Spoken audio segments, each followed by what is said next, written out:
आज हम आपके लिए एक और गुमनाम कलाकार के बारे में जानकारी लेकर आए हैं। जी हाँ दोस्तों, इनका चेहरा देखकर आपकी धुंधली यादें ताज़ा तो हो ही रही होंगी। ये है सुब्बीराज, जिन्हें आपने फिल्मों में घमंडी अकड़ू सेठ जमींदार के तौर पर देखा होगा। लेकिन आज ये कहाँ हैं, इनका परिवार कहाँ है, इसके बारे में हम आपके लिए जानकारी लेकर आए हैं। तो चलिए बिना समय गवाए शुरू करते हैं आज की हमारी इस वीडियो को। सुब्बीराज कक्कड़, जिन्हें सुब्बीराज के नाम से जाना जाता है, हिंदी भाषा की फिल्मों और टेलीविजन में एक भारतीय चरित्र अभिनेता थे।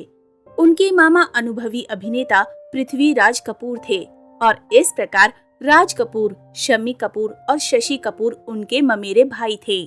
उनकी पहली फिल्म दो गुंडे थी। उस समय वे कपूर खानदान के मशहूर आरके स्टूडियो में स्टूडियो मैनेजर के पद पर कार्यरत थे। सुब्बीराज हिंदी सिनेमा में मुख्य चरित्र से एक चरित्र कलाकार के रूप में अपने अभिनय के लिए जाने जाते थे। उन्हें 1986 में रिलीज हुई फिल्म एक रुका हुआ फैसला में उनके अभिनय के लिए सबसे ज्यादा जाना जाता था, जिसमें उन्होंने एक घमंडी, पाखंडी, बदतमीज और आक्रामक सेठ की भूमिका निभाई थी। ये फिल्म सिडनी ल्यूमेट की फिल्म 12 एंग्री मैन की रीमेक थी। इस फिल्म में उनके अभिनय के लिए उन्हें आलोचकों और दर्शकों दोनों की प्रशंसा मिली। 1991 में उन्होंने माँ की ममता नामक एक और फिल्म में काम किया और वो भी एक बड़ी हिट रही। उनकी अन्य लोकप्रिय फिल्मों में 2000 में खिलाड़ी 420, 1999 में इंटरनेशनल खिलाड़ी, 1996 में राम और श्याम शामिल हैं। उनके पिता आरके स्टूडियो के स्टूडियो मैनेजर थे, जिस वजह से उन्हें आसानी से फिल्मों में काम मिल गया।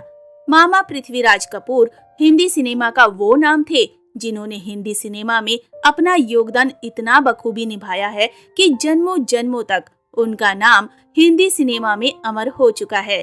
और ऐसे में उन्होंने कई ऐसे अभिनेता और अभिनेत्री को फिल्मों में काम दिया जो अमर हो गए और उनके अभिनय की दर्शक आज भी सराहना करते हैं। सुब्बीराज ने 1954 में राज कपूर की क्लासिक फिल्म बूट पॉलिश की अभिनेत्री बेबी नाज से शादी की, जिन्हें बूट पॉलिश में उनकी भूमिका के लिए 1955 के कान फिल्म समारोह में विशिष्ट पुरस्कार मिला था।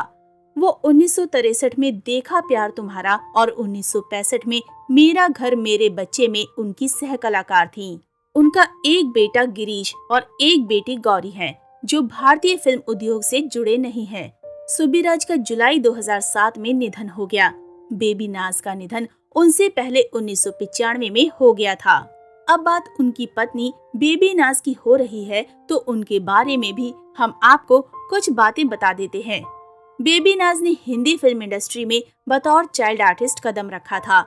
माता पिता ने नाज का नाम सलमा बेगम रखा था।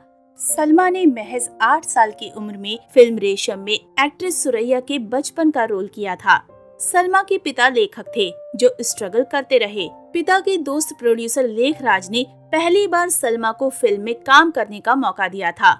हालांकि पहले पिता नहीं चाहते थे कि वो फिल्मों में काम करें, लेकिन आर्थिक तंगी की वजह से वो सलमा के काम करने को लेकर तैयार हो गए।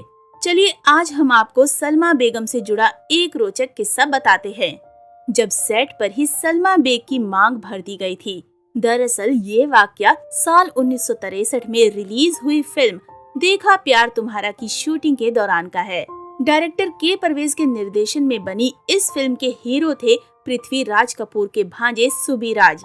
सुब्बीराज को फिल्मों में अधिकतर पुलिस ऑफिसर से लेकर बिजनेसमैन की भूमिका में देखा जाता था। वहीं फिल्म की हीरोइन थी सलमा बेग। उस वक्त तक सलमा को बेबी नाज के नाम से जाना जाता था। फिल्म देखा प्यार तुम्हारा की शूटिंग प्रतापगढ़ के एक किले में चल रही थी। सुब्बीराज और बेबी नाज काफी घुलने मिलने लगे थे। धीरे धीरे ये मुलाकात प्यार में बदल गई। सुब्बीराज को ये मालूम था कि मुंबई जाते ही वो नाज से दूर हो जाएंगे। इन दोनों की शादी के बीच दो अड़चनें थी। पहली अलग अलग धर्म और दूसरी नाज की इनकम से ही परिवार चलता था। सुब्बीराज नाज से दूर नहीं होना चाहते थे।